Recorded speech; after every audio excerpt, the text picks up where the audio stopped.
अस्सलाम वालेकुम। आप देख रहे हैं KN24 HD न्यूज।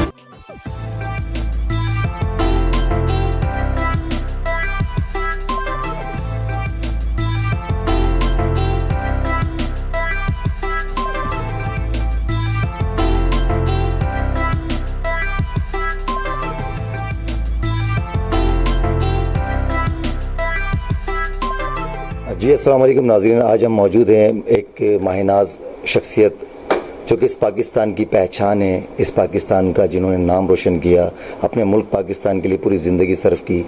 और खुशबख्त शुजा साहिबा जो कि तारीख़ में दोनों मियाँ बीवी को माशाल्लाह से एज़ाज़, और वो ऐसा एज़ाज़ कि पाकिस्तान की तारीख़ में शायद ही किसी को याद होगा कि किसी को मिला हो। हमें शुजा साहब बताएंगे, इनकी ज़िंदगी के बारे में पूछेंगे, कितने अच्छे लम्हात इनकी ज़िंदगी से गुज़रे और क्या उतार चढ़ाव रहे, और क्या पाकिस्तान के हालात जो चल रहे हैं, मौजूदा हालात, उनके बारे में इनसे जानेंगे और बहुत कुछ। अस्सलाम वालेकुम सर। जी वालेकुम सलाम। बहुत शुक्रिया कि आप लोग तशरीफ़ लाए। से पहले मैं आपके चैनल को मुबारकबाद देता हूँ कि यंग चैनल है, लेकिन ये इसका आने का मतलब ये है कि कराची के लिए एक रौनकों की चीज़ है, और एक कराची के नाम से है, तो it has got a value. और मैं आप लोगों को दुआ देता हूँ कि ये चैनल जो है माशाल्लाह ज़्यादा बेहतर चले।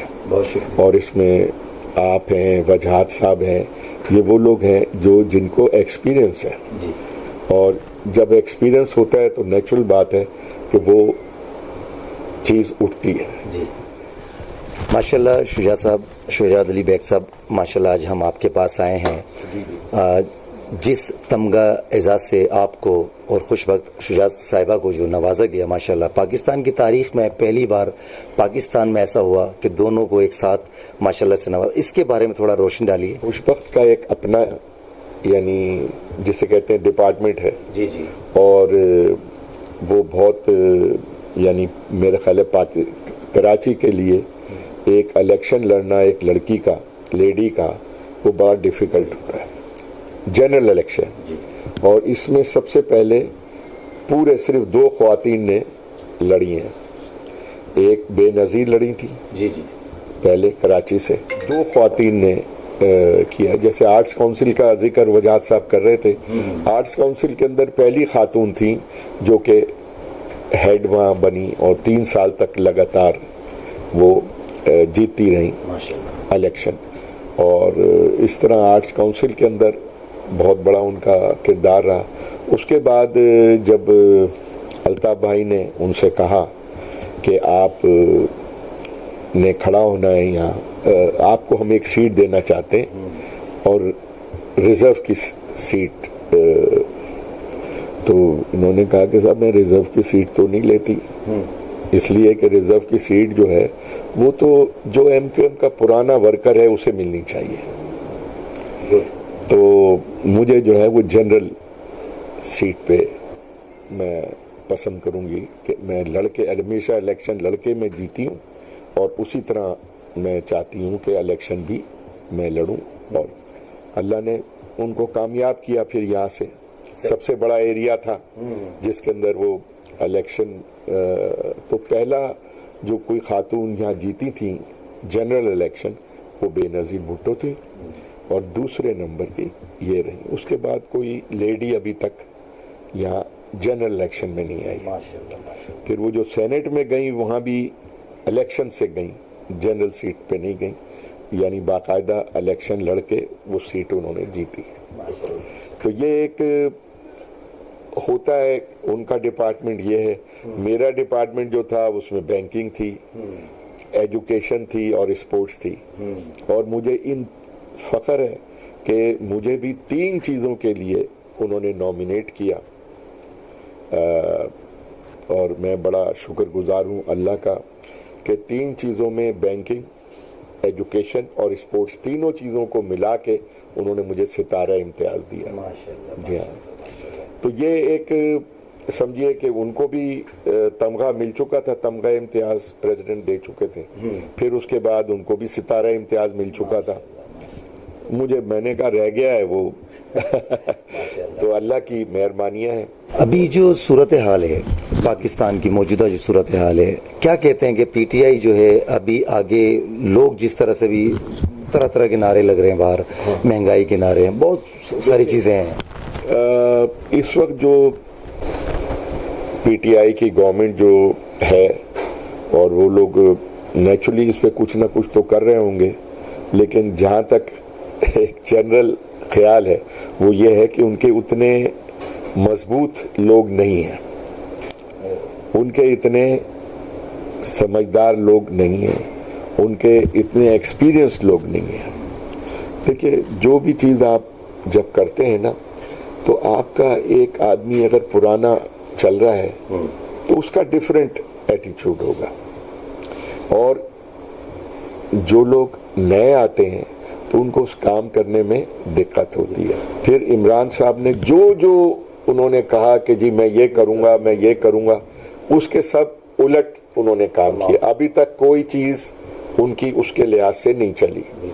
और जो सबसे बड़ा जुल्म है मेरे ख्याल से वो है कि जब महंगाई इतनी ज़्यादा अरूज पे आ जाए कि लोग जो हैं वो खाना भी ना खा सकें, यानी नॉर्मल रोटी और दाल ना खा सकें, तो आप सोचिए कि क्या होगा। उसका रिजल्ट सिर्फ यही है कि रोज़ाना मारपीट, रोज़ाना गोलियां चलनी, रोज़ाना डकैतियां होनी। बिल्कुल ऐसे ही है, यही हो रहा है ना। बिल्कुल ऐसे ही। इतना कभी नहीं था जो अब हो रहा है। बिल्कुल ऐसे। और लोग इतने परेशान हैं। और आप अगर एक मामूली शख्स को देखिए कि उसकी कितनी तनख्वाह है और उसका खाने का क्या है, सिर्फ खाने का।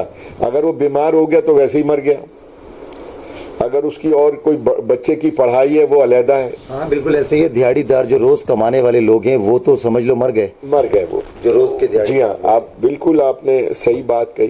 तो ये जो है ये गवर्नमेंट के लिए मेरा ख्याल है कि अगर कोई इनको बहुत ज़्यादा, इसलिए कि देखिए इनको सपोर्ट है, और सपोर्ट जो है वो पब्लिक से ज़्यादा, पब्लिक की भी सपोर्ट थी और पब्लिक की बिना पे तो ये लोग मतलब आज इस पोजीशन पर है। प्राइम मिनिस्टर जो आज ये है, नहीं, उसके अंदर बड़ी जो मेन काम है वो आपने देखा ये है कि उसके अंदर इस्टेब्लिशमेंट ने भी उनको बहुत साथ दिया और उनका ख्याल ये था कि ये बहुत अच्छा काम करेंगे। तो वो चीज़ जो है ना, पब्लिक और ये इस्टेब्लिशमेंट दोनों का मकसद सिर्फ ये होता है कि हमारी कंट्री ऊपर जाए। अब आप ये देखिए कि डॉलर कहाँ से कहाँ आ गया जी। 175 रुपए का डॉलर हो गया 100 रुपए से, है ना। बिल्कुल ऐसे। फिर आप खाने का एक आदमी जो है वो सिर्फ सुबह खाए, दोपहर को और रात को कितने का बनता है? एक रोटी कितने की आप जाए तंदूर पे? तो बिल्कुल ऐसे ही है। 25 रुपए की रोटी है तंदूर पे, तो आप किस तरह खाएंगे? ये पेट्रोलियम पर जो इन्होंने अभी पैसे बढ़ाए हैं, अभी मजीद बता रहे हैं कि और पैसे बढ़ाएंगे। जी हाँ, इसलिए कि IMF ने कहा है कि आपको इतना और बढ़ाना है पैसे। और वर्ल्ड के अंदर पेट्रोल की कीमतें भी बढ़ी हैं। और उसके अलावा जो मेन चीज़ है वो है कि यहाँ ये लोग जो हैं क्या करेंगे मुझे नहीं समझ में आता। वजह यह है कि कर्जे लिए जा रहे हैं, कर्जे लिए जा रहे हैं और कर्जे लिए जा रहे हैं। अच्छा शुजा सर, आपसे एक शरीफाना सवाल है छोटा सा।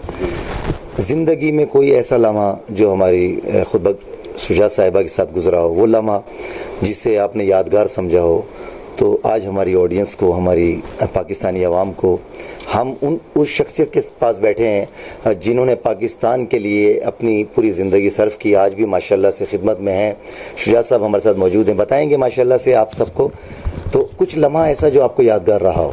जो यानी मुझे याद है कि जब खुशबक जीती इलेक्शन, तो मैं इनके साथ नहीं जा सकता था हर जगह उस वक्त, इसलिए कि मिनिस्टर था, तो मिनिस्टर नहीं जा सकता इनके साथ इलेक्शन में। तो मेरे जो दोस्तों ने हेल्प की उस वक्त खड़े होकर, ऐसे मुनीर साहब ने साथ सीढ़ियाँ चढ़ चढ़ के जाते थे, और सारे मेरे दोस्तों ने, जो बिज़नेस कम्युनिटी है, जो मेरे अजीज़ दोस्त हैं, उन सब ने मिलकर इतनी हेल्प और सपोर्ट की कि वो जीती। और वो हमारे लिए एक पूरा समझे कि खुशी का लम्हा था कि ये एक उसकी वजह से ये लोगों के काम कर सकती हैं। जब आपके पास पावर हो तो आप लोगों की हेल्प कर सकते हैं ज्यादा नेचुरली। अब अगर आप फर्ज कीजिए कि आपकी पावर नहीं है, उस वक्त ये था कि भाई ये काम इनका नहीं किया, ये काम नहीं किया, तो ये करवाती थी, ये फोन करती थी, अल्लाह का शुक्र था कि वो लोग काम हो जाता था। एरिया में जो बिल्कुल गरीब कच्ची आबादियां हैं, उसके अंदर एक हिंदू औरत रोने लगी जब ये गई।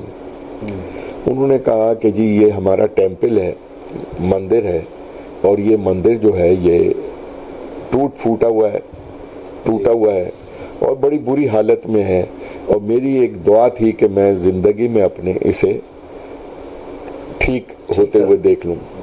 तो इन्होंने अपने लोगों से कहा, आउट ऑफ द वे गई और उनका मंदिर तामीर करवाया। क्या बात है जी, क्या बात है। ये गरीब औरत, क्या बात, गरीब औरत, क्या बात। लेकिन बहरहाल इस्लाम में तो सब बराबर हैं, बराबर है, चाहे वो क्रिश्चियन हो, चाहे हिंदू हो, चाहे कोई भी हो। इन्होंने तो इंसानियत की खिदमत की बस तो मुझे इतनी अच्छा लगा कि ये मैंने कहा आपने बहुत उम्दा किया कि गरीब खातून का, जो कि बिल्कुल बहुत ही बुरी हालत, उसने ये नहीं कहा कि मुझे पैसे दो, उसने कहा जी कि मेरा ये मंदिर जो है ये मेरी एक ख्वाहिश है कि ये ठीक हो जाए। बहुत बड़ी बात। मुझे जो बड़ी अच्छी सपोर्ट मैंने भी दी और उनको भी, कि यहाँ जो आम आदमी है जो झोंपड़ी में रह रहा है, उसको इन्होंने जिस तरीके से जा के उनके काम किए, और उनकी कोई चीज़ भी ऐसा हुआ कि जो हम कर सकते हो तो हमने आगे बढ़े और उन लोगों के लिए काम किया। हमारे जो स्कूल है किड्स यूनिवर्सिटी, वो भी यानी आप समझें कि वहाँ सिर्फ अगर वो जो जगह है मेन रोड की किराए पे दे दें तो 30 लाख रुपए महीने की जगह है, ये कोई भी कर ले, तो हमें उससे कोई पैसे नहीं आते, लेकिन एक खुशी है कि हम बच्चों को तालीम दे रहे हैं। जी हाँ, और उसके अंदर 30% वो लोग हैं जो बगैर फीस के पढ़ रहे हैं, 30%। तो ये एक ऐसी चीज़ है जिससे आदमी को खुशी होती है कि शोशो अखबार है जी माशाल्लाह से, और मतलब उसमें इस तरह की जो खबरें होती हैं आप वाकिफ़ हैं माशाल्लाह से, तो उस पर थोड़ी रोशनी डालें माशाल्लाह से, क्योंकि आपने तो उस पर वजाहत साहब जो हैं एक बहुत सीनियर नहीं बल्कि सीनियरों के भी सीनियर हैं ये जर्नलिस्ट, और इन्होंने एक किताब पता नहीं आपकी नॉलेज में है या नहीं, कि ये सफ़रनामा लिखा करते थे। और ऐसा सफ़रनामा था कि वो छपी किताब और एक कॉपी भी अवेलेबल नहीं है। भाई कहाँ गई, सब बिक गई, ज़बरदस्ती लोग ले गए। ये तो अभी तो नहीं, लेकिन जो पहले अखबार जहाँ का बहुत बड़ा नाम था, और उसके अंदर ही वो एडिटर, और जंग के अंदर महमूद शाम साहब बैठा करते थे, इधर ये होते थे। तो इन्होंने जब ये ये जो है इफ्तिताह किया, तो मुझसे मशवरा करके, और मैं असल में चाहता था कि ये डेली का अखबार इनका निकल जाए, और मैंने जहन में भी और मैंने हर जगह इनके लिए यही कहा कि डेली का अखबार हो। लेकिन आप ये देखिए कि ये ऐसा कलर्ड अखबार इन्होंने निकाला वीकली कि जो दूसरा कोई नहीं निकाल सकता। अच्छा, इसमें कितने पेजेस हैं माशाल्लाह, है ना? हाँ बिल्कुल। यानी ये नहीं है कि 2 सफ़े का है। जी बिल्कुल। It is a full fledged newspaper, बिल्कुल ऐसे ही। और इसके अंदर जो कलरिंग है, इसके अंदर जो सारे यानी कलर्ड पूरा अखबार है माशाल्लाह से। सैयद अपना वजाद अली साहब जो हैं पुराने सीनियर जर्नलिस्ट हैं और मंझे हुए हैं माशाल्लाह से, तो अपना अखबार कैसे वो सही ना निकालेंगे। और ये देखिए कि अब कितने दिन शुरू में ही ये पॉपुलर हो गया था। अच्छा, शुरू में ही वजह ये थी कि एक तकरीब है और बिजनेस कम्युनिटी भरी हुई है, इन्होंने एक एक अखबार सबको दे दिया। वो तो पढ़ के देख के उनके दंग रह गए, यार ये किसने निकाला है? उन्होंने कहा वजाद साहब ने निकाला। हर आदमी को बीच में शामिल किया है, इन्वॉल्व किया है, चाहे वो बिजनेस कम्युनिटी का हो, एक्टर हो, पॉलिटिशियन हो, बैंकर हो, कोई, यानी ये नहीं है कि सिर्फ 4 आदमी है, नहीं, इन्होंने बहुत बड़ा काम किया, बड़ी मेहनत भी तो ये जो अखबार है मैं तो इनको ये कहूँगा कि this is a unique paper जो कि इस वक्त यहाँ चल रहा है। माशाल्लाह। जी हाँ। बहुत शुक्रिया आपका शुजात अली साहब, बहुत शुक्रिया आपका। सलामत रहें, हमारी दुआएं आपके लिए हमेशा सलामत रहें, जीते रहें, हम आपको देखते रहें। आप मुल्क का सरमाया हैं, आप माशाल्लाह से इस पाकिस्तान की एक पहचान है। अल्लाह ताला आपको हमेशा खुश खुर्रम रखे, हमारी दुआएं आपके साथ। जी नाज़रीन, आज के इस प्रोग्राम को हम इख्तिताम पर जाते हैं। जी नाज़रीन, आपने सुनी शुजात अली साहब की तमाम बातें और माशाल्लाह बहुत अच्छा लगा इनसे मिलकर, यहाँ आकर। और मैं इजाज़त चाहूँगा। मैं हूँ इमरान अजीज़ राजा, KN24 HD news, camera man Sikandar Ali के साथ, कराची।